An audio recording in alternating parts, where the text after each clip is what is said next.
Ikhwas sekalian, saudara-saudariku, salat tahajud seperti kami sampaikan di pertemuan lalu adalah salat yang sangat penting. Ingat, kalau di pertemuan lalu kami sampaikan 4 keutamaan tahajud, hari ini saya tambahkan 2 dan 3 yang lain langsung dari Al-Quran. Ya, kemarin saya sampaikan 4 hal. 1, masih ingat Quran surah ke-17 ayat 79 sampai dengan 81 itu. Orang yang rajin tahajud akan mendapatkan 4 keutamaan yang tidak didapatkan oleh orang-orang yang tidak tahajud, sekalipun sholat fardunya begitu khusyuk.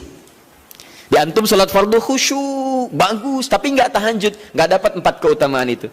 Ini sudah saya bahas panjang lebar di pertemuan lalu, saya hanya sebutkan cepat saja. 1, Allah akan mengangkat karir, pekerjaan atau aktivitasnya di tempat yang terbaik. Ya deh, jadi kalau antum misalnya pengusaha atau orang karir di kantor dan sebagainya, itu akan cenderung kemudian ditolong oleh Allah, diangkat ke tempat yang terbaik. Terbaik itu tidak harus puncak yang paling tinggi, direktur, tidak misalnya, tapi tempat yang bisa membuat nyaman hidup Anda, sholat bisa nyaman, bergaul juga nyaman, dan tenang kehidupannya. Mungkin level Anda nggak sampai puncak ya direktur utama, mungkin direktur 1, 2 gitu ya, tapi Anda dijauhkan dari hal-hal yang maksiat, dijauhkan. Sholatnya enak, punya ruangan nyaman dan sebagainya. 2, Allah akan bimbing setiap ahli tahajud. Allah akan bimbing sehingga menjalani awal pekerjaannya dengan begitu mudah. Wa rabbi adkhilni mudkhala sidqin. Ya Allah, tolong bimbing saya supaya mengawali pekerjaan dengan cara yang benar. 3, awas hati-hati. Anda memang posisi tinggi, sekarang dapat proyek. Apakah setiap yang dapat proyek menjalani pekerjaannya dengan benar? Belum tentu. Jangan tinggi-tinggi lah. Maaf ya, apakah orang tua yang sekarang menyekolahkan anaknya ke tempat belajar menjalani awalnya dengan benar? Hati-hati ya Bu ya, Pak. Bapak Ibu menyekolahkan anak dengan awal yang salah, maka memberikan jalan keburukan ketika dia belajar. Saya katakan, jangan pernah Anda masukkan anak Anda ke sekolah dengan menyogok. Bayar sekian supaya masuk, menyalahi aturan. Kalau awalnya sudah salah, bagaimana anak Anda bisa belajar dengan benar? Mustahil mendapatkan sesuatu yang tidak baik. Yang baik itu mustahil dapatkan. 3, wa akhrijni mukhrajas sidqin. Allah berikan jalan keluar terbaik dari persoalan yang dirasakan. Di ahli tahajud itu setiap punya masalah, bukan nggak dapat masalah ya, bukan tidak bermasalah hidupnya. Dia mendapat ujian juga. Cuman sebelum diuji, diringankan masalahnya. Sehingga seakan-akan nggak punya masalah. Padahal sama dengan yang lain. Cuma saat akan dia lalui, Allah ringankan persoalannya sehingga mudah dilalui. Dan yang keempat ini yang hebat. Ya, waj'alni min ladunka sultanan nasira. Allah akan tolong langsung orang ini ketika ada lingkungan sekitar yang akan menyakiti atau menjahilinya. Kalau diisengi orang, diganggu orang, dan sebagainya, ini orang-orang seperti ini langsung mendapatkan perlindungan dari Allah Subhanahu wa Ta'ala. Ada satu kali, ini kisah nyata, seorang saleh, ahli tahajud, sampai saking ahli tahajudnya tidak ingin meninggalkan kebiasaan ini. Ini sangat nyata kisahnya dan tidak mengarang. Satu kali Pak, kemudian malam-malam dia perjalanan dengan rombongan. Sekarang lihat apa yang beliau sampaikan. Begitu datang harimau itu, perhatikan ahli tahajud ini, dia ingat dengan janji Allah. Dia ingat dengan janji Allah. Perhatikan baik-baik ya. Kalau Anda sudah punya kebiasaan Qur'ani dalam jiwa Anda, maka ayat itu akan hadir membimbing Anda dalam setiap kesulitan Anda. Apapun itu. Nabi Yusuf dekat dengan Allah. Ketika digoda muncul ayatnya. Laula arra'a burhana rabbi. Kalau bukan melihat petunjuk dari Rabbnya, niscaya ada sesuatu yang buruk terjadi kepadanya. Tapi Allah jaga beliau. Lihat baik-baik teman-teman. Begitu melompat harimau itu, kemudian dia katakan dalam jiwanya. Lihat kalimatnya. Ya khalqallah. Hei makhluk Allah. Dia tidak katakan ya namar, hei harimau, tidak. Kalau disebutkan harimaunya menunjuk pada zatnya, tapi dia lekatkan makhluk ini kepada penciptanya. Hei makhluk Allah. Ya khalqallah, hei makhluk Allah. Jika saya memang rizki yang telah Allah tetapkan untukmu pada saat ini, maka saya ridho untuk engkau makan, silakan, tidak ada masalah. Kalau Allah tetapkan saya sebagai rizki untukmu pada saat ini, silahkan. Tapi kalau saya bukan menjadi rizki yang telah Allah tetapkan untukmu pada saat ini, maka jangan coba-coba ganggu ibadahku hari ini. Lihat kalimatnya, bukan jangan makan aku. Ingat, bukan jangan makan aku. Jangan coba-coba ganggu ibadahku saat ini, atau aku akan mohonkan pada Allah penciptamu untuk menghancurkan engkau saat ini juga. Perhatikan, dia minta jangan ganggu tahajudnya, bukan jangan makan dirinya. Apa yang terjadi ketika dikaitkan dengan ayat perlindungan tentang tahajudnya, maka tiba-tiba harimau ini pergi meninggalkannya, mengaum sekali langsung pergi. Anda bisa bayangkan, bisa nggak malam-malam begitu Anda sholat, tiba-tiba ada nyamuk misalnya, kan banyak tuh, begitu Anda mulai disengat oleh nyamuk, diambil, Anda katakan, hei nyamuk, kalau ini memang rezeki yang telah Allah tetapkan untukmu saat ini, sedot sebanyak-banyaknya, saya ikhlas. Tapi kalau bukan, jangan coba-coba ganggu saya. Atau saya mohonkan kepada Allah pencipta untuk menghancurkan kau saat ini juga. Masya Allah. Kira-kira apa reaksi nyamuk? Makin banyak kayaknya. Coba cek. Berarti chemistry-nya harus lebih dibangun lagi. Tingkatkan. Itu waj'alni min ladunka sultanan nasira. Nah, maka teman-teman sekalian, dari 4 ini, kemudian Nabi menguatkan tentang itu sampai muncul ayat-ayat khusus dari Al-Quran untuk memberikan jaminan-jaminan. Ini tambahannya. Yang kelima, ini yang belum saya sampaikan pertemuan lalu. Kelima, salat tahajud itu adalah kebiasaan ahli surga saat di dunia. Jadi kalau Anda ingin melihat ahli surga yang hadir di dunia, salah satunya lihat kebiasaan salat malamnya. Bukan nonton bola. Dan tidak dikalahkan oleh bola. Dia nggak peduli mau Kroasia menang 2-1 lawan Inggris, dia nggak peduli. Ya, mau Prancis menang 1-0 lawan Belgia, dia nggak peduli. Pokoknya terserah, yang penting juaranya Prancis misalnya gitu kan. Tidak. Dia nggak peduli, mau siapapun nggak ada masalah. Dan tidak dikalahkan. Jadi kalau Anda ingin melihat kebiasaan ahli surga saat di dunia, lihat kebiasaan malamnya. Kalau dia bangun dan mengalahkan semua kebiasaan malam ahli dunia, maka itulah ahli surga. Salah satu kebiasaannya. Ya, kalau nanti turunan dari tahajudnya muncul, nanti saya terangkan. Yang berhasil tahajud, ciri-cirinya begini. Jadi jangan dilihat setiap yang malam sholat, itu disebut ahli tahajud. Belum tentu, ada ciri-cirinya. Tapi ciri yang pertama, yang melekat kuat, kelihatan nampak, pertama adalah ciri ahli surga, dia memiliki kecenderungan untuk sering bangun malam. Dalilnya Quran surah ke-51 ayat 15 sampai dengan ayat ke-17-nya. Innal muttaqina fi jannatin wa 'uyun, sungguh di antara orang takwa itu nanti akan ada yang mendapatkan hadiah taman surga. Apa keistimewaannya? Akhidhina ma atahum rabbuhum innahum kanu qabla dzalika muhsinin. Sungguh kebiasaan mereka itu saat di surga, keutamaan surga, taman surga ini, mereka akan langsung mendapatkan semua kenikmatannya dari Allah langsung. Kalau surga lain diberikan lewildanun mukhalladun, pelayan surga. Di kalau antum ikhwan oleh bidadari surga, yang akhwat oleh pangeran-pangeran surga. Ganteng cantiknya nggak usah dibayangkan, tak terlukiskan. Ada hurun in, ada seperti mutiara, ada seperti berlian, oh, indah sekali. Dan kata Nabi, mala ainan ra'at wala udhunun sami'at wala khatara ala qalbi bashar. Ya, gak pernah dilihat di bumi. Dia mengantarkan bi aqwabi wa abariq wa ka'sin min ma'in, bawa gelas-gelas yang berleburan mutiara, emas dan sebagainya. Gak seperti ini, gak ada merek Akhir TV di sana nanti. Ya, semuanya indah. Tapi gak terbayang. Tapi taman surga tidak. Allah langsung yang berikan tanpa perantara. Kun fayakun. Gak usah dibayangkan, laisa kamitslihi syai', ada seketika. Tapi yang hebat, apa kebiasaan ini? Kata Al-Quran langsung, ini Allah yang mempersaksikan. Innahum kanu qabla dzalika muhsinin, mereka itu ahli ihsan saat di dunia. Ayat 17-nya, kanu qalila minal laili ma yahja'un. Mereka itu malamnya sedikit tidurnya. Jadi punya kebiasaan bangun malam. Jadi kalau Anda, ini cara memahami ayat itu begini. Cara memahami ayat seperti ini, jangan mencari orang lain. Anda sendiri yang menjadi bagian dari ayat itu. Jadi itu diinformasikan pada kita sebagai tawaran, kita mau nggak berniaga dengan ayat itu? Mau nggak menjadi bagian dari ahli surga itu? Jadi jangan sibuk mencari kebiasaan orang. Kenapa Anda tidak membiasakan diri jadi bagiannya? Ya, jadi coba cek dari keluarga. Ada nggak sudah jadi bagian dari ahli surga di keluarga Anda? Sekarang pulang ke rumah, coba lihat dari sekian orang yang ada di rumah berapa yang bangun? Mula-mula cuma 2 orang menikah suami istri belum bangun. Allah kirimkan anak belum bangun. Sudah ada cucu belum bangun. 10 orang di rumah nggak ada yang bangun. Masa satu pun nggak ada yang jadi ahli surga? Hai, coba. Makanya karena saking tingginya ayat ini, Nabi sampai membangunkan istrinya, membangunkan menantunya, membangunkan anaknya Fatimah Az-Zahra, menantunya Ali bin Abi Thalib. Dibangunkan oleh beliau, ayo bangun, bangun, bangun. Saking inginnya keluarga Nabi terpancar cahaya surga sejak mulai di dunianya. Teman-teman pulang ke rumah ya, coba lihat tuh. Anak-anak yang di pesantren kalau pulang dan sebagainya, malam bangun nggak dia? Coba biasakan, bangun, bangun, bangun. Dan Anda akan rasakan hal yang sangat berbeda. 2,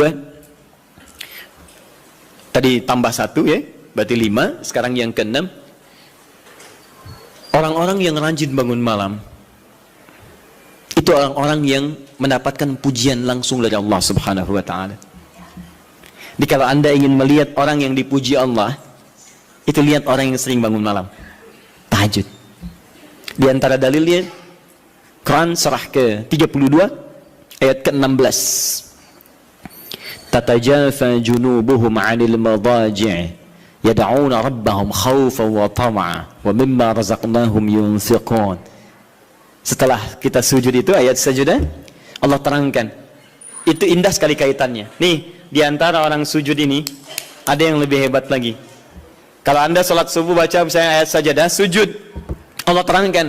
Di antara sifat orang yang rajin sujud ini adalah orang-orang yang rajin tahajud. Tatajafa junubuhum 'anil madaji'. Mereka sering menghindari tempat tidur di malam harinya. Maksudnya apa? Rajin tahajudnya. Ada orang-orang yang dipuji oleh Allah Subhanahu wa Ta'ala karena kebiasaan malamnya dia menghindarkan diri dari tempat tidur. Maksudnya bukan nggak tidur, rajin bangun malamnya. Rajin bangun malam. Bapak Ibu kurang apa lagi ya? Kalau ada orang dipuji misalnya saat di dunia, presiden memuji seseorang, artinya presiden menyukai dia. Artinya presiden menjamin kemudahan baginya. Kalau ada orang yang dipuji Allah, artinya Allah mencintai dia dan menjamin kemudahan dalam kehidupannya. Maka dekati orang-orang seperti ini.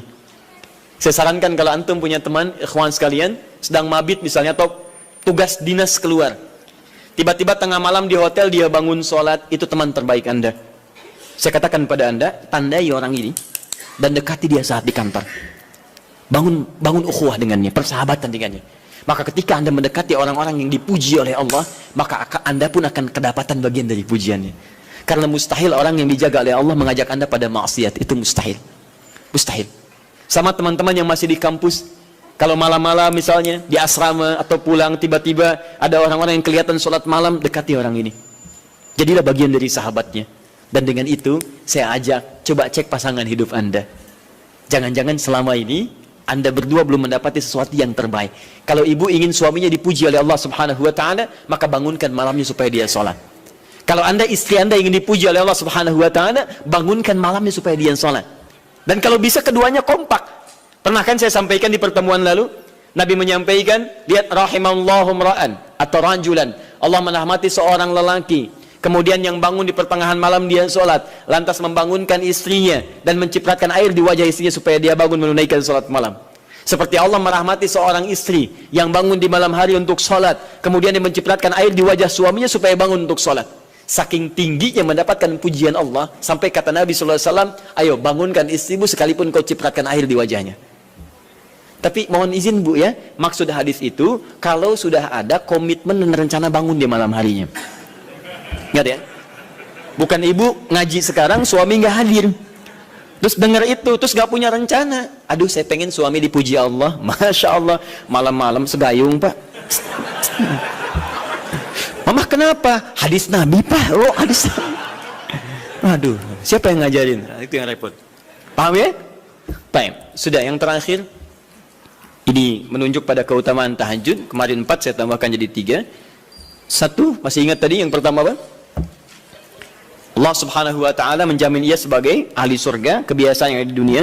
Yang kedua, Allah memuji orang ini. Dan yang ketiga, tahajud itu kebiasaan orang soleh yang ditekankan oleh Al-Quran dan hadis Nabi SAW. Kebiasaan orang-orang soleh. Jadi kalau yang pertama ahli surga, kedua dipuji Allah, yang ketiga langsung dikuatkan orang-orang soleh. Dan orang-orang soleh itu, mohon izin ya, maaf, orang soleh itu tempatnya saat di surga, itu sesurga dengan semua nabi. Semua nabi dan rasul. Ayatnya ada di Quran surah keempat An-Nisa ayat 69. Paling kanan di pertengahan. Wa may yuti'illaha wa rasul fa ulaika ma'al ladzina an'ama Allahu 'alaihim minan nabiyyin was-siddiqin wasyuhada was-salihin wa hasuna ulaika rafiqa. Siapa yang mau menaati Allah dan Rasulnya, maka dia bisa sesurga dengan orang-orang yang telah Allah berikan jaminan nikmat surga untuk mereka. Di antara mereka para nabi, Awas. Para syuhada, siddiqin, orang-orang jujur, wassalihin, orang-orang saleh. Ini syahidnya di ayat ini bahwa orang-orang saleh akan sesurga bersama semua nabi. Saya pernah katakan pada Anda, kalau beberapa nabi saja, maka bahasa Arabnya bukan nabiyin, tapi anbiya. Anbiya. Karena itu ada surah ke-21, surah Al-Anbiya. Di situ dikisahkan beberapa nabi saja. Puncaknya di Quran surah 21 ayat 83 sampai 90. Di situ ada kisah Nabi Zakaria, kisah Nabi Yunus, kisah Nabi Ayub dan sebagainya. Anda bisa baca itu, ada turunan para nabi, tapi tidak semua nabi dikisahkan. Tapi kalau Anda ingin sesurga dengan semua nabi tanpa kecuali, maka Anda kerjakan sebagai orang soleh saat di dunia, ada peluang mendapatinya. Nah, ciri orang soleh yang ditekankan itu, dia adalah orang-orang yang rajin. Ayat kedua, wa minal laili fasjud lahu wasabbih. Tapi sebagian malam cari waktu untuk banyak bersujud kepada Allah dan memperbanyak tasbih kepadanya. Di antara makna tasbih dan sujud itu adalah tahajud. Dari mana taunya tasbih dan sujud bagian dari tahajud? Itulah nanti yang akan kita bahas tentang sifat salat tahajud Nabi dalam pertemuan yang sekarang. Baik, sekarang kita mulai materi intinya. Tadi muqaddimah, ya. Baik. Bismillah.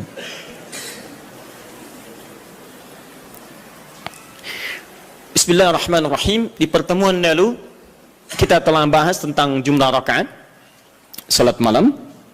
Kemudian di antara rakaat itu kita diberikan pilihan mana yang mau dipilih, silahkan, tidak ada masalah. Mau 11, mau 23, bahkan lebih daripada itu. Sekarang setelah diketahui jumlah rakaatnya, bagaimana cara menunaikannya? Baik. Hadis pertama, Abu Daud, nomor hadis 1369.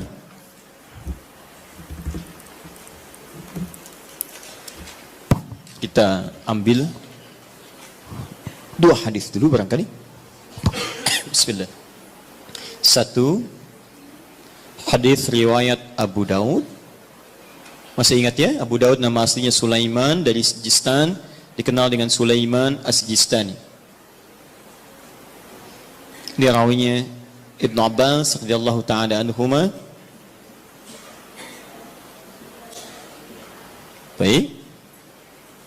Yang kedua, bisa diambil di Al-Bukhari.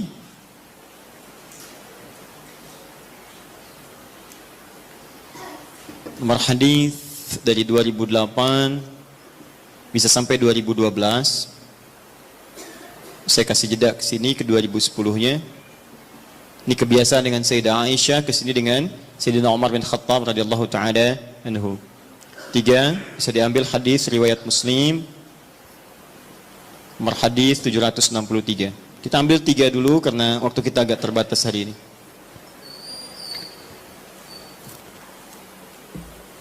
Baik, yang pertama kita lihat. Sekarang kita akan bicara tentang teknis atau cara menunaikan tahajud. Sifat pertama, apakah tahajud ditunaikan sendirian atau bagaimana bacaan tahajud Nabi sampai dengan ke salam. Ya, kita mulai bagian pertama. Bismillahirrahmanirrahim, tentang persoalan apakah salat tahajud ditunaikan sendiri atau berjamaah. Kita ambil hadis pertama di Abu Daud nomor hadis 1369. Hadis ini telah kami kopikan tentang dari awal pembahasan dan alhamdulillah saya hakul yakin sudah dibagikan, ya. Mungkin sebagian yang datang pada kesempatan ini ada yang belum mendapatinya. Mudah-mudahan nanti kita tampilkan kembali untuk bisa dipahami dengan baik. Singkatnya adalah ketika Nabi sallallahu alaihi wasallam menginap di rumah istri beliau Sayyidah Maimunah, kemudian Ibnu Abbas radhiyallahu taala anhuma juga ingin menginap di rumah Sayyidah Maimunah. Setelah itu tujuannya untuk mengetahui kebiasaan Nabi. Ini Bapak Ibu, maaf ya, kalau saya harus sampaikan permohonan maaf di awal. Kebanyakan orang belajar hadis itu seringkali melewati muqaddimahnya, pengantar hadisnya. Hanya langsung ingin tahu poin-poinnya aja, isinya seperti apa. Padahal pengantar hadis itu memberikan inspirasi pada kita membentuk karakteristik seperti orang-orang baik di masa lalu. Jadi saya sarankan kepada Anda, kalau Anda belajar hadis, kemudian ingin Anda bahas, ada dua hal penting di hadis itu. Satu sanad, dua matan. Sanad itu adalah singkatnya silsilah periwayat hadis yang meriwayatkan hadis itu sampai pada kita. Siapa yang meriwayatkan hadisnya? Pelajari kenapa dia bisa meriwayatkan hadis, apa kebiasaannya. Yang kedua, matan. Matan itu isi hadisnya. Nah, sekarang lihat baik-baik ya. Ibnu Abbas ini yang meriwayatkan hadis kita ini, yang sampai kepada kita. Siapa Ibnu Abbas ini? Ini masih kecil anaknya. Ya, anaknya Abbas. Abbas punya dua anak laki-laki, satu Fudail, kedua Abdullah.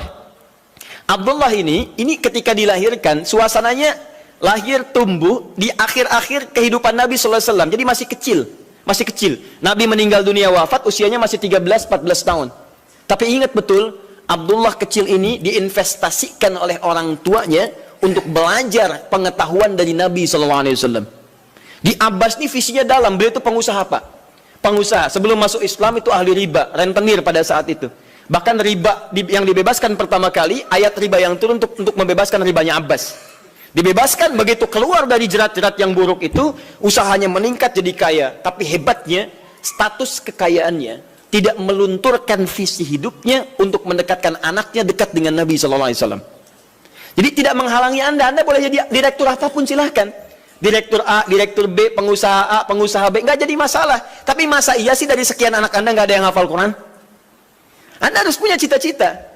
Ini saya bekerja di sini, saya belum hafal Quran, tapi anak saya, dia mesti hafal. Anak Anda empatkan, yang pertama ini penghafal Quran, yang kedua ahli hadis, ketiga ahli tafsir, keempat ahli fiqih. Allahu Akbar. Begitu Anda mendapatkan kesulitan di rumah tentang hal tertentu, anak Anda solusinya di situ. Begitu mendapatkan masalah, kakak sini, apa ayatnya? Oh ini ayat, bla bla bla bla bla. Selesai. Masya Allah. Adik, hadis siapa yang menguatkan ini? Ini ayat. An-mada kalau selesai. Apa hukum fikihnya? Ini ayat. Masya Allah. Apa turunan tafsirnya? Ini abi. Masya Allah. Sudah. Ustaz nggak laku. Nggak lengkap di rumah. Ya. Nah, ini disiapkan oleh Abbas, anak pertama saya. Karena dia sudah dewasa, maka saya hibahkan untuk membantu Nabi. Makanya banyak kisah tentang sirah Nabawiyah wafatnya Nabi, itu hanya berhenti wafat di pangkuan Sayyidah Aisyah. Berwudu, sholat, di pangkuan Sayyidah Aisyah wafat. Tapi siapakah yang membawakan air wudunya? Fudail, kakaknya Abdullah. Beliau yang bawakan air wudunya. Berwudu Nabi kemudian dengan bejana itu. Dan itu sampai berkhidmat pada Rasulullah sampai di akhir hidupnya. Tapi yang kecil ini langsung dihadirkan nuansa cinta kepada Nabi untuk mempelajari bagian kesolehan dan pengetahuannya. Ini tandanya seperti ini. Maksudnya adalah, kata para ulama hadis, jika Anda memiliki anak-anak yang serupa, laki-laki atau yang sebagainya, kemudian menemukan orang-orang soleh sekitaran Anda, maka dekatkan anak itu kepada dirinya atau majlisnya. Hadirkan. Kami dulu waktu belajar terbiasa, di mana ada syekh kita lazimi syekh itu. Sekalipun kami jadi pembantunya. Itu biasa. Bawakan tasnya. Begitu bawakan tas, di jalan kita tanya masalah hukum dan sebagainya. Kadang kami gorengkan makanan untuknya. Begitu digorengkan, selesai dihidangkan, itulah yang hadir dari lisan beliau. Kalau Rasulullah SAW, Rasulullah SAW bersabda, jika kamu menghidangkan makanan begini, wah datang kepada kita tuh. Diindah, jadi niat kita itu untuk belajar. Sama, ya dulu Ja'far As-Shadiq punya pembantu. Pembantunya sampai hafal Quran. Untuk memahami akhlaknya, sampai tahu kebiasaannya. Tahu Anda kisahnya? Satu ketika kemudian datang seorang tamu, tiba-tiba dia bawakan air, begitu bawakan air terpleset, jatuhlah kemudian air itu, gelasnya kemudian airnya tumpah mengenai jubah tuannya. Begitu terkena jubahnya, wajahnya berubah. Dia tahu, kata pembantunya, Masya Allah, ini ahli surga nih. Ahli surga itu turun ayatnya. Quran surah Ali Imran surah ketiga, ayat 133 sampai 134. Kata pembantunya, wal kadhiminal ghaidha. Ahli surga sanggup menahan marah. Kata Ja'far, saya nggak marah. Pembantunya tahu, sekarang nggak marah, tapi mungkin belum tentu memaafkan. Teruskan ayatnya, wal afina 'anin nas. Dan Allah menyukai orang-orang memberikan maaf pada orang lain. Kata Ja'far, saya maafkan. Yang hebat yang ketiga, beliau tahu Ja'far punya kebiasaan untuk sedekah. 2000 dinar selalu ada dalam kantungnya. Kata pembantunya, Allahu yuhibbul muhsinin. Dan Allah senang pada orang-orang yang berbuat baik. Kata Ja'far, dikeluarkan 2000 dinar, saya berikan, sekarang kamu bebas, gak usah jadi pembantu saya lagi. Masya Allah. Luar biasa. Dan itu kisah-kisah itu banyak teman-teman. Anda bisa gali kisah-kisah yang bisa menguatkan iman kita. Jangan cuma cari bacaan-bacaan gak jelas tuh, ngapain? Main tik-tok, gak ada kerjaan. Itu apa gitu? Saya aja bingung, ada orang sampai ngerjain ini, saya nggak tahu itu apa gitu ya. Cuma lihat di berita kok, kenapa gitu? Dan nggak ada faedahnya, kenapa sih? Kenapa nggak cari tentang kisah-kisah soleh orang dulu? terus praktekkan di rumah, bisa menguatkan iman kita. Nah, salah satunya Ibnu Abbas. Jadi Anda, maaf ya, kisah ini kita tarik sebagai inspirasi. Kalau Anda sudah berkeluarga, coba di antara sekian anak itu mesti disiapkan. Ini mau jadi apa, ini jadi apa. Dan ada kebanggaan di akhirat nanti. Misalnya ini nanti yang pakaikan mahkota kami di akhirat. Saat kami pulang menghadap Allah. Siapkan, semua harus hafal Quran. Semua hafal Quran. Nanti spesifikasinya, ini ahlinya qiraat, ini hadisnya dan sebagainya. Ibnu Abbas disiapkan oleh orang tuanya, maka dia melazimi Nabi SAW karena bagian dari keluarganya.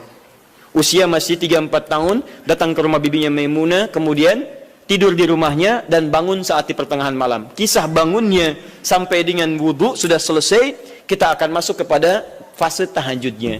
Begitu Nabi malamnya akan sholat, maka Ibnu Abbas tiba-tiba masuk ke barisan, menjadi saf bagian dari Nabi, sholatlah di belakang Nabi sebagai makmum. Lihat ya, jadi Nabi sedang sholat, saya ilustrasikan ya, misal ini sedang sholat, tiba-tiba Ibnu Abbas dari belakang ikut sholat sebagai makmum. Lantas ditarik oleh Nabi, disejajarkan oleh Nabi SAW dengan posisi beliau. Sejajar, tadinya di belakang begini, ditarik jadi sejajar begini. Paham? Disejajarkan seperti ini. Hadis ini sering digunakan dalil oleh teman-teman kita tentang kebolehan menyusun saf laki-laki dan perempuan dengan posisi sejajar bila imamnya satu dan makmumnya satu. Pernah dengar ada guru Anda mengajarkan kalau ini posisi imam satu maka makmumnya satu, boleh makmum dan imam posisi sejajar, tidak ada yang lebih, baik imam maju sedikit atau makmum mundur sedikit, tapi sejajar persis sama semua. Pernah dengar ini? Nah, hadisnya hadis ini yang digunakan dalilnya. Apa Nabi mengajarkan tahajud? Saya mau tanya pada Anda, kalau Nabi imam, Ibnu Abbas makmum, ada dua orang, sholatnya sholat tahajud malam dilakukan, kemudian satu imam satu makmum, itu jamaah bukan? Jamaah, karena syarat sholat berjamaah minimal terdiri dari dua orang, satu imam, yang satu lagi makmum. Maka kita sepakati dulu yang pertama. Yang pertama kita sepakati, dalam hadis ini ada petunjuk atau isyarat kebolehan menunaikan tahajud dengan berjamaah. Satu, bolehnya tahajud berjamaah. Nah. Awas, di sini ulama sepakat ya, awas hati-hati. Tidak ada yang tidak sepakat. Jadi kalau Anda yang tidak sepakat, Anda sendiri yang salah. Ya? Nabi mengerjakan, sahabat mengiyakan, ulama sepakat. Anda Nabi bukan, sahabat bukan, ulama juga belum. Anda tidak sepakat, Anda siapa? Ya? Baik. Cuma nanti perbedaannya, kapan kebolehan ini bisa berlaku. Hanya bedanya di situ saja nanti. Kalau jamaahnya sepakat boleh, tapi kapan dibolehkannya? Dalam suasana apa? Apakah dalam setiap waktu boleh berjamaah, atau dalam keadaan tertentu berjamaah? Paham ya? Tapi saya ingin katakan bahwa ada kasus Nabi pernah sholat malam, kemudian ada makmum di belakang dan dibenarkan oleh Nabi. Kalaulah tahajud berjamaah itu dilarang, Nabi akan katakan, ngapain ikut sini, sebelah sana aja. Ya, misal, atau ini jangan berjamaah, ini tidak benar, yang bagus sendiri-sendiri aja. Ya, atau ngapain ikut bid'ah? Ya, tidak ya. Baik, tidak. Tapi Nabi akan katakan, kamu sebelah sana, saya sini. Tapi ketika Nabi tidak melarangnya, bahkan menarik dan menyejajarkan, ini menunjukkan ada kebolehan dalam sholat berjamaah yang dimaksudkan. Jelas sampai sini? Paham ya? Awas hati-hati, saya ingin luruskan dulu karena sebagian sahabat kita, teman-teman kita menjadikan ini sebagai dalil bolehnya satu saf sejajar, tapi tidak pernah mengungkit sholat apa itu. Di Anda kan unik, Anda mengatakan boleh sejajar saf, makmum dengan imam. Kalau imam satu, makmum satu. Tapi Anda mengatakan tahajud gak boleh berjamaah, bid'ah. Padahal yang Anda gunakan dalilnya tentang dalil tahajud. Paham ya? Nah, jadi gini, kalau Anda cenderung pada satu pendapat tidak apa-apa, tapi kita harus jujur menyampaikan informasi. Ya, jadi kalau beda dengan yang lain tidak ada masalah sepanjang ada dalil. Ya, dan tidak usah mencela orang-orang lain. Kita punya pilihan, boleh, tapi jangan sampai pilihan kita kemudian menjelekkan orang lain. Itu yang tidak bagus. Jelas? Baik. Jadi celaan tinggalkan, ibadah kerjakan. Itu yang dimaksud, ambil baiknya, tinggalkan buruknya. Dan tidak usah rame gitu kan? Nah, sini. Satu. Dalil kedua. Bismillah. Sayyidah Aisyah radhiyallahu taala anha diriwayatkan di Al-Bukhari dari nomor hadis 2008 sampai ke 2010-nya. 2012 untuk sahabat Umar bin Khattab radhiyallahu taala anhu. Ja'a ashabu Rasulullah sallallahu alaihi wasallam. Datang beberapa orang sahabat Nabi sallallahu alaihi wasallam. Fahum Abdullah bin Mas'ud radhiyallahu taala anhu, Hudzaifah al-Yamani radhiyallahu taala anhu, wa Ubay bin Ka'ab radhiyallahu taala anhu. Baik, datang beberapa sahabat Nabi sallallahu alaihi wasallam, di antara mereka adalah sahabat Abdullah bin Mas'ud, kemudian Hudzaifah al-Yamani, kemudian Ubay bin Ka'ab radhiyallahu taala anhum jami'an. Fasa'alu Sayyidata Aisyah radhiyallahu taala anha. Mereka bertanya kepada Sayyidah Aisyah, semoga Allah meridai kepada beliau, an sifati salatin Nabi sallallahu alaihi wasallam, tentang sifat salat malamnya Nabi sallallahu alaihi wasallam. Faqalat, maka beliau menyampaikan, riwayatnya cukup panjang, ya. Maka yazidu fi Ramadan wala fi ghairihi ada 11 rakaat. Ya, sepanjang tinggal di rumah saya, sepanjang bersama saya, perhatikan cara menerjemahkannya. Sepanjang bersama saya perhatikan baik di Ramadan atau di luar Ramadan, beliau tidak pernah lebih dari 11 rakaat. Ya, jadi 11 rakaat di Ramadan, di luar Ramadan 11 rakaat.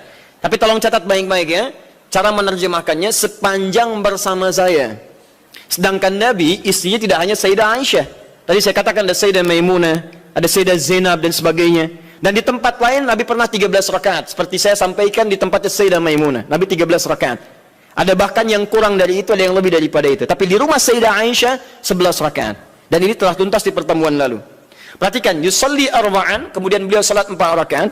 Thumma yusalli arba'an, kemudian 4 rakaat. Thumma yusalli thalathan. Beliau salat 4 rakaat dan 3 rakaat. 4, 3. 4 tambah 4, 8 tambah 3, 11. Ini seperti kesimpulan di pertemuan lalu, boleh kita menunaikan salat malam dengan 11 rakaat, formulasinya 4, 4, 3. Kalau Anda ingin 2, 2, 2, 2, ujungnya 1, boleh. Hadisnya sudah saya sampaikan. Bahkan masih tertulis di Abu Dawud nomor hadis 1369. Jadi kalau 11 boleh gunakan 2, 2, 2 ujungnya 1, atau kalau witirnya 3 kemudian 8 tambah 3, atau 4, 4, 3, selesai. Tapi pembahasan kita bukan di situ. Teruskan hadisnya. La tas'al an husnihinna wa tolihinna. Tapi jangan ditanyakan bagaimana panjang dan bagus bacaannya. Jangan ditanya. Maka setelah peristiwa itu, beberapa malam kemudian mereka mengikuti Nabi SAW, sholat di belakang Nabi SAW dalam kesempatan sholat malamnya. Dimulai dari Hudzaifah, dimulai dari kemudian Abdullah bin Mas'ud dan yang lainnya. Yang paling menarik, bahkan tersebut nanti di Al-Bukhari, bahkan di hadis Muslim, teman-teman sekalian, indah. Kata Hudzaifah, termasuk Abdullah bin Mas'ud, tidak ada sholat seindah sholat di belakang Nabi SAW. Tidak ada sholat seindah sholat di belakang Nabi SAW. Ini yang mereka kisahkan sholat malam. Kata Abdullah bin Mas'ud, Rasulullah SAW kemudian membaca 100 ayat Al-Baqarah pertama. Saya duga akan selesai, ternyata beliau lanjutkan. Yang paling menarik, lihat. Ketika beliau membaca ayat tasbih, maka beliau berhenti bertasbih terlebih dahulu. Ketika membaca ayat doa, maka beliau berhenti berdoa terlebih dahulu. Ketika kemudian sampai pada ayat-ayat perlindungan itu tentang berlindung dari neraka, dari azab dan sebagainya, maka beliau berhenti untuk berlindung kepada Allah dari semua keburukan itu dulu. Anda bisa bayangkan, nanti ketika masuk ke bacaan saya terangkan tentang makna ini. Tapi poinnya adalah, saya mau tanya pertama kali, 3 orang sahabat ini salat di belakang Nabi dalam kesempatan salat fardu atau salat sunnah? Sunnah. Salat sunnahnya siang atau malam? Malam. Malamnya tahajud atau bukan? Artinya, boleh kemudian dalil ini bahkan tersebut di kitab yang sangat sahih, hadisnya sahih, menunjukkan kebolehan menunaikan salat tahajud secara berjamaah. Paham? Baik. Ini dalil yang kedua. Ini dalil yang kedua. Tapi bagaimana pemahaman ulama dalam menafsirkan kebolehan ini? Karena jangan tafsirkan oleh kita sendiri. Rujuk para ulama. Ibnu Majah nomor hadis 233. Innal ulama warathatul anbiya. Sungguh para ulama itu pewaris para nabi. Wa innal anbiya la yurithuna dirhaman wala dinaran, walakinnahum yurithuna al-ilma.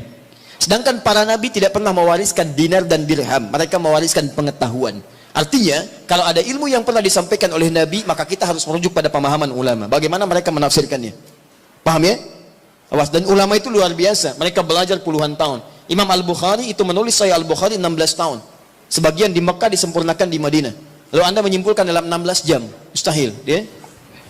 Nah ini, dalil-dalil tadi menunjukkan kebolehan sholat berjamaah. Lantas bagaimana memahami tentang kisah-kisah tadi dalam kebolehan yang dimaksudkan? Maka ulama terbagi pada 2 pendapat utama dari sini. Dan ini yang boleh kemudian kita amalkan dalam kehidupan. 1,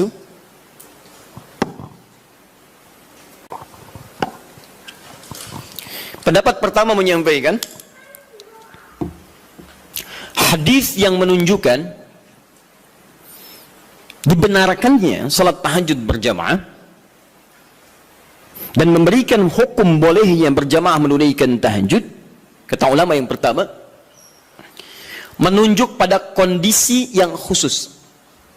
Jadi bukan kondisi biasa. Artinya jika kondisi ini ada, maka yang terbaik Anda tunaikan berjamaah. Tapi kalau kondisi dimaksud tidak ditemukan, maka sendirian itu lebih utama. Apa kondisinya? Satu, memberikan tuntunan atau pelajaran bagi orang yang belum terbiasa menunaikan tahajud. Belum biasa dia, ya, belum ada kebiasaan pada dirinya. Ini menunjuk pada hadisnya Ibnu Abbas radhiyallahu taala anhuma. Kan ini baru pertama kali berkunjung kan ke rumah bibinya Sayyidah Maimunah, kemudian tiba-tiba sholat di belakang Nabi, oleh Nabi ditarik, diajarkan bagaimana caranya menunaikan sholat malam, kekhusyuannya dan sebagainya.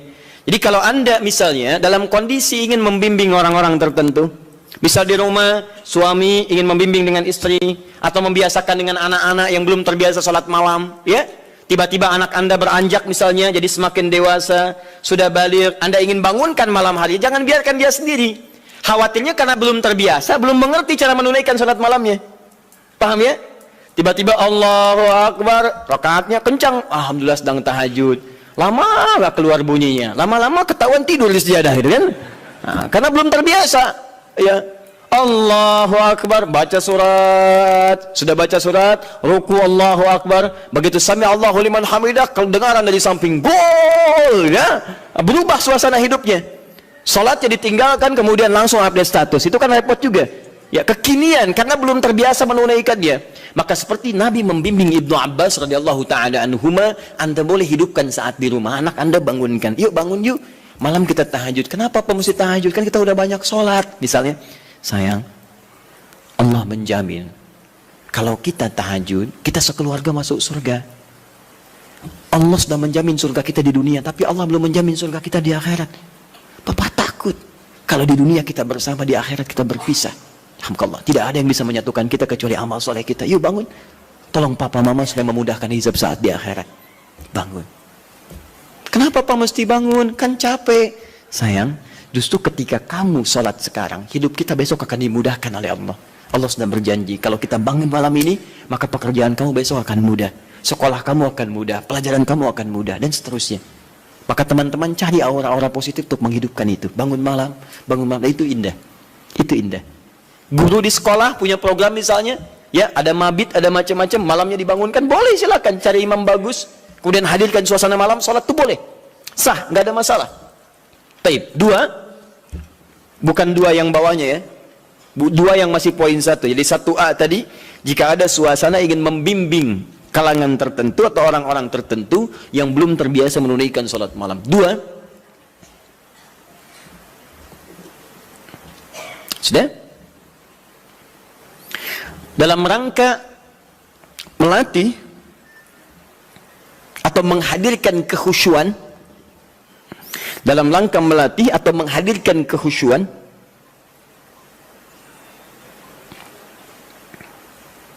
juga menyempurnakan hafalan Al-Quran. Melatih, menghadirkan kekhusyuan, juga menyempurnakan hafalan Al-Quran. Ini kebolehan ini diikat pada suasana yang kedua ini. Contohnya tadi peristiwa beberapa sahabat tadi. Ya, mereka biasa salat malam. Cuman ingin bertanya bagaimana salat malamnya Nabi. Ingin merasakan kekhusyuan tersendiri. Dimaksudnya pengalaman itu nanti bisa dibagi dengan sahabat lain ketika mengimami. Visi sahabat begitu Pak, Bu. Di sahabat-sahabat ini kadang ngejar Nabi supaya bisa diamalkan lagi dalam kesempatan lain. Misal Mu'adz bin Jabal itu ngejar Nabi. Bagaimana sifat salat fardunya. Begitu mendapati kebiasaan Nabi, oh Masya Allah, begitu Mu'adz salat di belakang Nabi, Allahu Akbar, salat isya'nya teman-teman sekalian, itu sampai Al-Baqarah 100 ayat. Baru kemudian selesai salam. Begitu mendapatkan pengalaman itu, Mu'adz kemudian pergi ke tempat beliau, jadi imam. Saat jadi imam, beliau imami persis sama dengan cara mengimami Nabi. Isya'nya Al-Baqarah, rakaat pertama 100 ayat. Rakaat kedua 100 ayat yang lainnya. Jadi selesai kemudian salat isya 200 ayat paling minimal. Kadang-kadang selesai ke Al-Baqarah. Begitu lihat makmum ke belakang, mulai berkurang. Kata Muaz, munafik nih orang-orang, nggak mau sholat dengan saya. Karena tanda orang munafik salah satunya adalah malas menunaikan sholat isya dan sholat subuh. Keberatan para sahabat yang disebut munafik oleh Muaz. Kami tidak munafik, diadukan pada Nabi. Begitu diadukan, Muaz dipanggil. Muaz, kenapa? Ya Rasulullah, saya imami mereka sholat malam, sholat isya. Mereka tiba-tiba menghilang. Ada yang lemas, ada yang tidak ikut. Mereka munafik, bukan kata Anda munafik orang-orang malas sholat isya? Lalu ditanya oleh Nabi, kenapa kalian tidak ikut sholat dengan Muaz? Ya Rasulullah, bukan kami nggak ikut, cuman kepanjangan. Kami udah kerja begini capek, diimamin begini, kami juga capek kan ya? Nah itu zaman Nabi sudah ada. Sudah ada sebagian seperti itu. Maka kata Rasulullah, kenapa Muaz kamu terlampau panjang? Kata Muaz, ya Rasulullah, saya akan ikut Anda.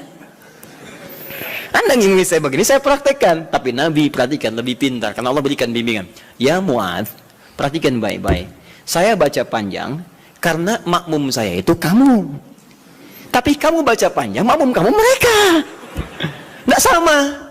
Kalimat itu yang di copy paste oleh sahabat Ali bin Abi Thalib ketika kemudian disoal oleh masyarakatnya pada saat itu. Kata rakyatnya, Ali, kenapa pemerintahan kamu banyak masalah? Pemerintahan pada masa Utsman tidak begini. Umar lebih bagus daripada ini. Abu Bakar lebih bagus lagi. Pemerintahan kamu banyak masalah. Kata Ali, waktu Abu Bakar, Umar, Utsman, rakyatnya saya. Tapi waktu saya, rakyatnya kalian. Itu masalahnya. Paham ya? Baik.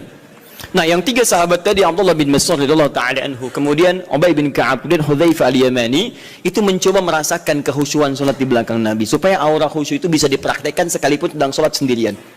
Berapa lama sih salat Nabi itu? Berapa panjang? Penasaran kok disebutkan panjang aja, jangan tanya panjangnya, saya pengen ikut. Berapa lama sih? So, seperti apa bacaannya? Itulah yang kemudian mereka dapatkan dan diabadikan oleh Imam An-Nawawi. Antum beli kitab At-Tibyan. Saya ada beberapa yang bahasa Arab, seingat saya yang di terbitan Darul Kutub Al-Islamiyah warna merah marun, itu halaman 37, paling kanan sebelah atas, paragraf pertama dari 1 sampai 3. Itu teman-teman sekalian, kata Imam An-Nawawi, sepeninggal Nabi, semua sahabat Nabi yang profesi apapun, maaf ya, yang pedagang, yang pengusaha, yang birokrat, yang diplomat, itu tidak pernah meninggalkan kebiasaan sholat malam dan kebiasaan mereka sampai khatam Al-Quran. Salat malamnya. Uthman bin Affan, Tamim Ad-Dari, Abdurrahman bin Auf dan sebagainya. Mereka orang-orang kaya, orang sukses, kaya. Abdurrahman bin Auf kapaknya terbuat dari emas, hartanya banyak, tapi tidak menghentikan kerinduannya untuk menunaikan tahajud. Antum sekaya apa dibandingkan beliau? Dan berapa kali dikalahkan oleh rasa kantuk dan yang lainnya?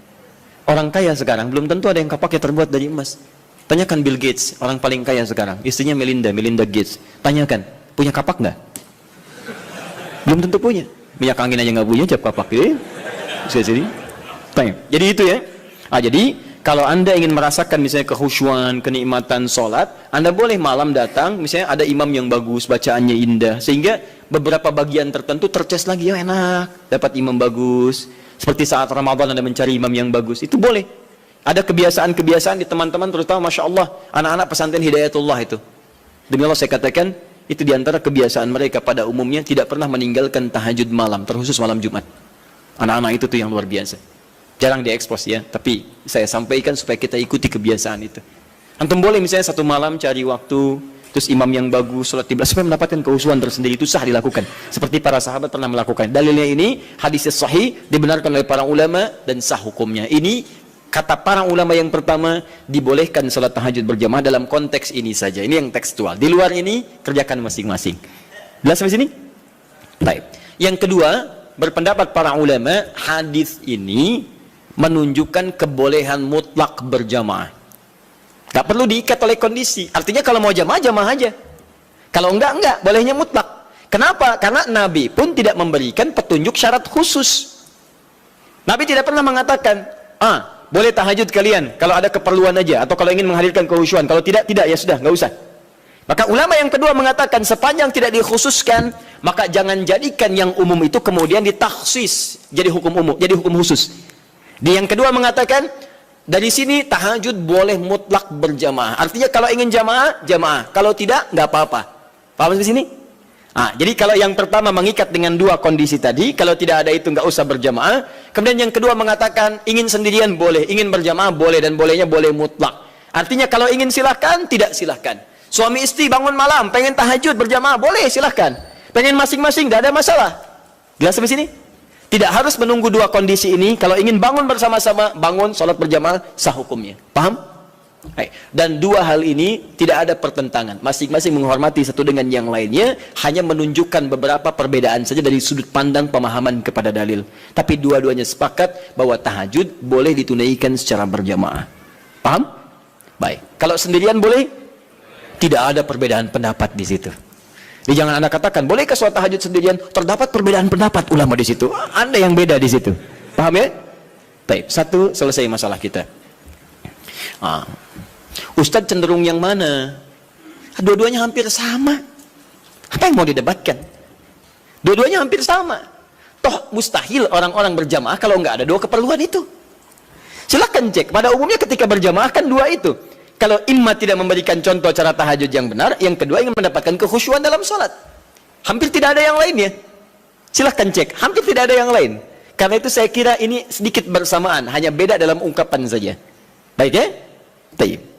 At-tasmiyah la yughayyirul musamma. Beda nama kadang-kadang tidak menunjukkan perbedaan dari objek yang dibicarakan. Apa bedanya gedang dengan pisang? Sama, beda. Kalau bahasa Indonesia gedang itu, bahasa Sunda pepaya, dengan pisang itu cau. Baik ya. Nah, tapi kalau di Jawa disebut gedang itu pisang. Bendanya sama, menunjuk pada benda yang sama, hanya ungkapan yang berbeda. Baik, masalah kedua. Ini terakhir. Apa bacaan yang biasa dibaca oleh Nabi dalam tahajudnya, terutama surat apa yang beliau biasakan baca? Baik, saya mau mulai dulu. Kalau Al-Fatihah tidak akan saya bahas. Untuk iftitah, pembuka ringan, ada 12 doa iftitah. Iftitah atau istiftah? Iftitah. Baik, satu iftitah, dua istiftah. Satu atau dua yang benar? Yang satu angkat tangan. Yang dua? Anda maunya apa sebetulnya? Satu tidak, dua tidak. Baiklah. Alhamdulillah, hari ini spesial. Tulis sendiri, ngapus sendiri, terangkan sendiri, milih sendiri. Tayyib. Ke atas saja ini. Satu iftitah. Dua istiftah. Ini istiftah. Satu atau dua? Satu yang ini ya. Baik, yang ini benar tidak? Tayyib. Kalau tidak tahu katakan Allahu a'lam. Baik. Dua-duanya benar tulisannya. Betul. Satu iftitah, dua istiftah. Benar tulisannya. Apa perbedaan keduanya? Satu iftitah itu lebih sedikit hurufnya dan lebih pendek bacaannya dibanding istiftah. Tidak percaya baca. Iftitah satu, dua istiftah. Lebih banyak mana hurufnya, satu atau dua? Dua. Panjang mana? Sekarang kita pakai menggunakan ilmu bahasanya, ilmu lughah. Kaidah berkata, ziyadatul mabna tadullu ala ziyadatil ma'na. Ketika hurufnya bertambah, maka menunjukkan maknanya pun lebih luas. Jadi kalau ada huruf lebih panjang, maka maknanya lebih panjang dibandingkan dengan yang hurufnya sedikit. Artinya kalau iftitah itu pembuka yang ringan, singkat, padat. Kalau istiftah, pembuka yang agak panjang. Kalimatnya lebih panjang dari yang pertama. Nah, Bapak Ibu sekalian, doa pembuka dalam sholat sebelum Al-Fatihah itu ada 12 jenis, 12 ragam. Ada yang pendek, ada yang panjang. Ada yang pendek. Ada a'udzubillahi samil alim minasyaitonir rajim min hamazihi wa nafthihi wa nafthihi. Sudah selesai. Allahu akbar kabira, walhamdulillahi katsira, subhanallahi bukratan wa asila. Selesai. Awas hati-hati ya. Nanti kita belum hapus nih. Nanti kalau sudah saya katakan hapus, nanti insyaallah akan dihapus. Khair insyaallah. Semoga Allah ampuni dosanya. Saya tulis lagi. Baik.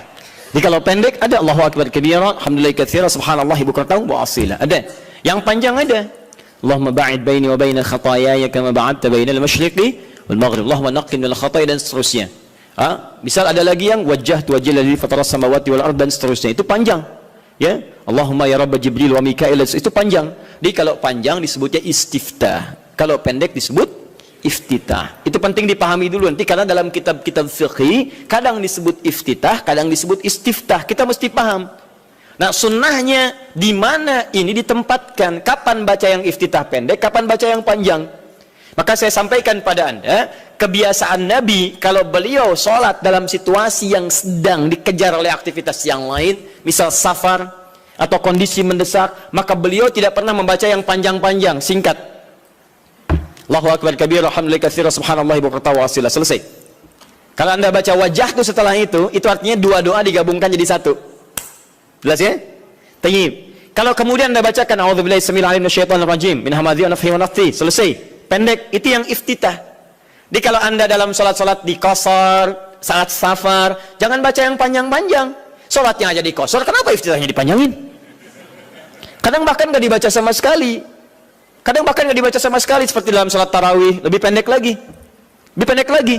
Ya, jadi dan seterusnya. Di teman-teman itu penggunaannya. Kalau dalam sholat-sholat fardu baca yang menengah, Allahumma ba'id dan sebagainya. Tapi dalam sholat malam, apalagi dalam sholat sendirian, yang kekhusyuan terjadi antara pribadi dengan Allah, tersambung dengan Allah Subhanahu wa taala, maka Nabi seringkali memilih yang panjang dalam iftitahnya.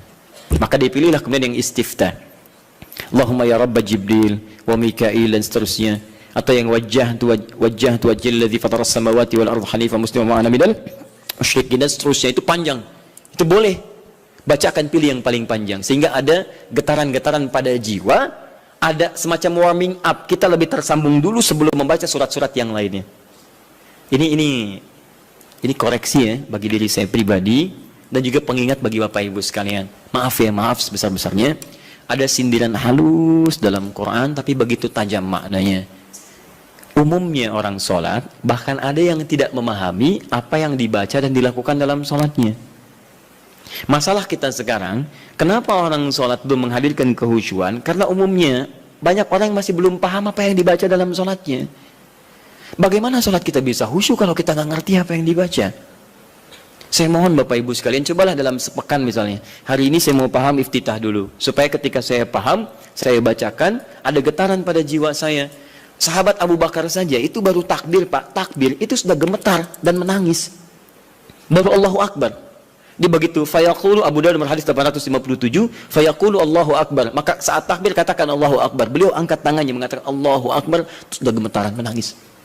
Sampai ketika diminta jadi imam oleh Nabi, kata beliau, ya Rasul jangan saya pribadi yang cepat menangis, khawatir banyak nggak husunya. Ya. Kenapa? Karena merasakan kalimatnya Allahu Akbar, Allah yang maha agung, maha besar. Beliau merasakan takut ketika bertakbir, merasa paling khusyuk sholatnya, merasa paling hebat dibanding orang, merasa paling paling luar biasa dibandingkan orang lain. Selevel sahabat Abu Bakar menemani kehidupan Nabi di dunia, berdampingan dengan Nabi di alam barzakhnya, itu saat sholatnya dalam masa hidupnya masih gemetaran tuh, takut ketika sholat membawa sekecil, seatom, sevarah nilai dari kesombongan dalam kehidupan dunia. Bahkan takut dalam sholatnya pun diduga orang paling khusyuk, takut, gemetaran sampai gemetar. Bisa nggak suasana itu? Bisa nggak gitu ya? Bisa Ustaz, subuh-subuh di puncak, bahkan sebelum takbir sudah gemetar ya. Bukan itu yang diharapkan. Beda. Baik. Ya. Saya sangat yakin kalau Anda paham tentang bacaan-bacaan ini, itu akan beda suasananya. Misal, antum yang iftitah baca apa doanya? Allahumma ba'id, ya. Riwayat sahabat Abu Hurairah di Al-Bukhari. Paham gak artinya? Saya beri contoh ya. Gini. Allahumma ba'id baini wa baina khataaya ya kama ba'adta baina al-masyriqi wal maghrib. Allahumma naqqini min al-khataaya kama yunaqqa ath-thawb al-abyadu min ad-danas. Allahumma ighsilni bil ma'i wath thalji wal barad. Sekarang perhatikan maknanya. Anda paham ini saja, maka ada getaran tersendiri yang menghunjam dalam jiwa kita sehingga menghadirkan rasa kepasrahan yang sangat luar biasa. Perhatikan kalimatnya. Saya contohkan dulu sebentar. Bismillah. Allahumma ba'id baini wa baina khataayaya. Saya tunjukkan dua kalimat saja. Satu ba'id begini. Yang kedua khataaya. Ya. Khataaya. Ya terakhirnya pendek, enggak panjang ya. Ya. Saya mulai yang ini dulu. khataya, ya, ini dua kalimat yang disatukan. Kalimat pertama khataya, ini keduanya plus ya kecil, khataya plus ya pendek, ya disatukan. Kalau ini saya naikkan ke atas, saya tuliskan dulu begini, khataya, ini jama' dari kata khata'un. Jama' ini ada dua, satu akhta'un, akhta', yang kedua khataya. Perhatikan, apa artinya khata'? Artinya salah, yang berpeluang memiliki dosa. Khata', salah. Ada di antara kita yang tidak punya salah? Boleh angkat tangan? Saya langsung pulang. Ya, beliau lebih berhak menyampaikan tausiah. Tapi ada yang hari ini kesalahannya sedikit, yang banyak, sangat banyak, saking banyaknya nggak bisa angkat tangan, gitu kan? Baik, sekarang ganti. Ada yang ingin masuk surga, boleh angkat tangan? Saya doakan dipercepat. Baik. Alhamdulillah. Baik. Yang surganya Firdaus boleh? Angkat tangan. Baik, ini info aja ya, info. Nabi Adam berbuat kesalahan sedikit sekali, sedikit. Nyicipin buah khuldi, keluar dari surga. Antum ngaku salah banyak, pengen masuk. Maka kita harus punya amalan lebih daripada apa yang pernah kita lakukan dari kesalahan. Khata ini salah, sekali salah. Kalau kesalahannya banyak, saya ilustrasikan begini. Kalau ingin mengukur kesalahan, jangan jauh-jauh dulu, tubuh kita dulu. Ini mata nih, mata. Hari ini aja berapa kali salahnya? Salah lihat. Sudah ada istri, dilihat istri orang. Ibu juga begitu, udah ada suami, dia suami orang. Kenapa suami saya nggak seperti ustadz ya? Suami ibu. Ya. Paham ya? Nah, itu baru mata, belum telinga, belum lisan, belum pikiran dan sebagainya. Paham ya? Nah, kalau kesalahannya jadi banyak, tapi masih bisa dihitung, itu akhta namanya. Akhta, salah, tapi masih terhitung. 1, 2, 3, 4, 10. Hari ini 50 salah. Ya Allah, berarti saya harus cari 50 amalan untuk menutup yang salah ini. Salah harus ditutup oleh soleh. Berarti saya harus mengerjakan amal soleh untuk menutup yang salah. Bagaimana caranya? Ingat, cari amalan yang cerdas ya. Cerdas. Yang amalan ringan tapi pahalanya banyak. Kalau kesalahan itu kan satu kali salah dihitung 1 kan? Tapi kalau amalan kebaikan 1 dihitung berapa? 10. Cari lagi amalan yang berlipat seperti bacaan Quran. Bacaan Quran itu 1 hurufnya 10 kebaikan. Jadi begitu Anda melakukan, tak sadar nih ada kesalahan nih 30 misalnya, begitu Anda baca Quran alif lam mim, yang bukan dosa besar, alif 1 huruf, lam 1 huruf, mim 1 huruf, di hadis Nabi At-Tirmidzi hadis 2910, ya kan? Maka seketika yang kita nggak duga salah itu dihilangkan oleh Allah, hilang. Makanya nggak baca Quran sehari itu rugi, demi Allah rugi saya katakan, karena dia nggak sadar beberapa kesalahan dia tidak tergugurkan dalam kesehariannya itu. Coba kalau mau hitung-hitung, aduh saya salah 5 nih, berarti harus saya tutup. Nun, selesai.